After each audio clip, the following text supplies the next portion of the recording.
I'm a search and rescue officer for the U.S. Forest Service. I have some stories to tell. I wasn't sure where else to post these stories, so I figured I'd share them here. I've been a SAR officer for a few years now, and along the way I've seen some interesting things that I think you guys will be interested in. I have a pretty good track record for finding missing people. Most of the time, they just wander off path or slip down a small cliff. They can't find their way back. The majority of them have heard the old saying, stay where you are, and they don't wander far. But I've had 2 cases where that didn't happen. Both bother me a lot, and I use them as motivation to search even harder on the missing persons case I get called on. The first was a little boy who was just picking berries with his parents. He and his sister were together and they both went missing around the same time. Their parents lost sight of them for a few seconds, and in that time both the kids apparently wandered off.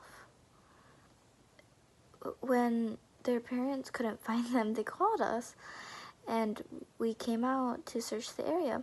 We found the daughter pretty quickly, and when we asked her where her brother was, she told us that he had been taken away by the bear man, she said, and he gave her berries and told her to keep quiet, that he wanted to play with her brother for a while.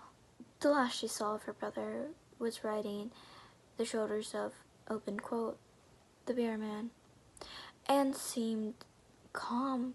Of course, our first thought was abduction, but we never found a trace of another human being in that area.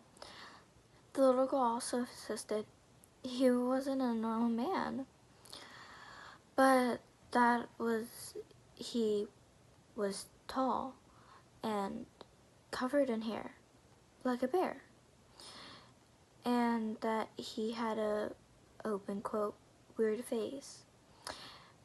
We searched that area for weeks, but it was one of the longest calls I'd ever been on. But we never found a single trace of another kid.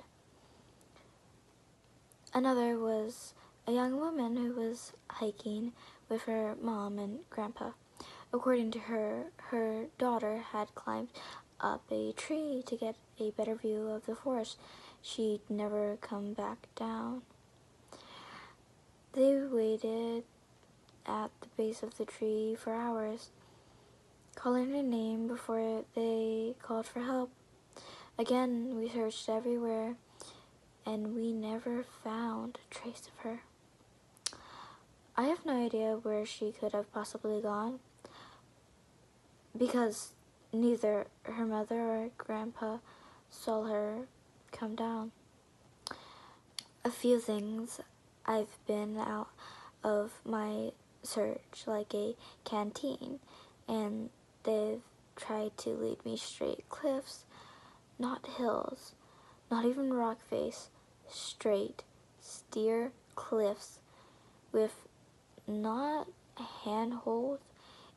It always baffled, and in those cases we usually find the person on the other side of the cliff or a mile away from where the canteen had led us. I'm sure it's an explanation, but it's sort of strange. One particularly sad case involved the recovery body, a 9-year-old girl who fell down a basement and got plummeted on a death tree, but at the base.